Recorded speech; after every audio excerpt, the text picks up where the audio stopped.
on earth. Yes. And they said, no, that heaven is not heartless, that heaven loves humanity, but that what I'm seeing is the fulfillment of the prophecy of the end time. They said, haven't you read what the scripture says, that at the end time people will become lovers of themselves? And all these things have been written down.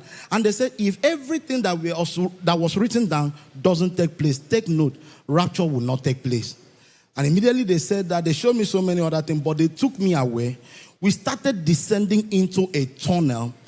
That tunnel is very big, very wide, very dark. The odor of the tunnel was oozing that I was so uncomfortable.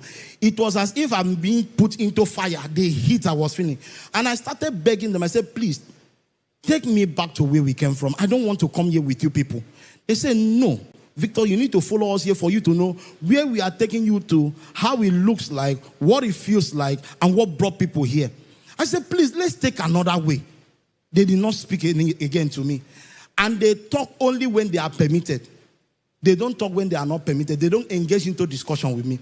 Suddenly, we got to where my two legs were stable on the ground. And the same light we saw filled everywhere, we saw it again. When we turned, it was Jesus. We bowed down and worshipped him. And he came close to me and said, Victor, I'm going to show you my divine revelation of hell. I'm going to bring up people to tell you why they are here. I'm going to show you what it looks like, what it feels like, and what brought people here.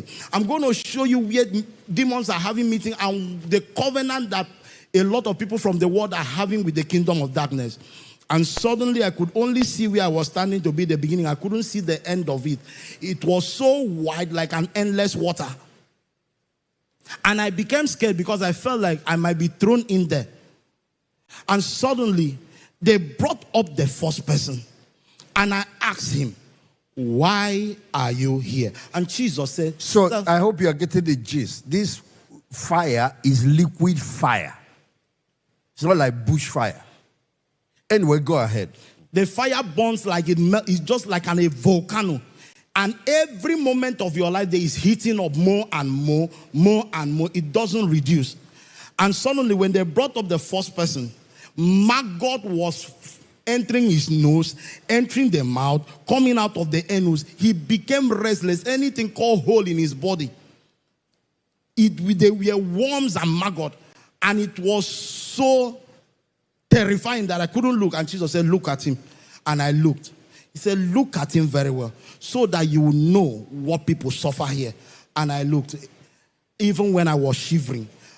And I asked, why are you here? And Jesus says,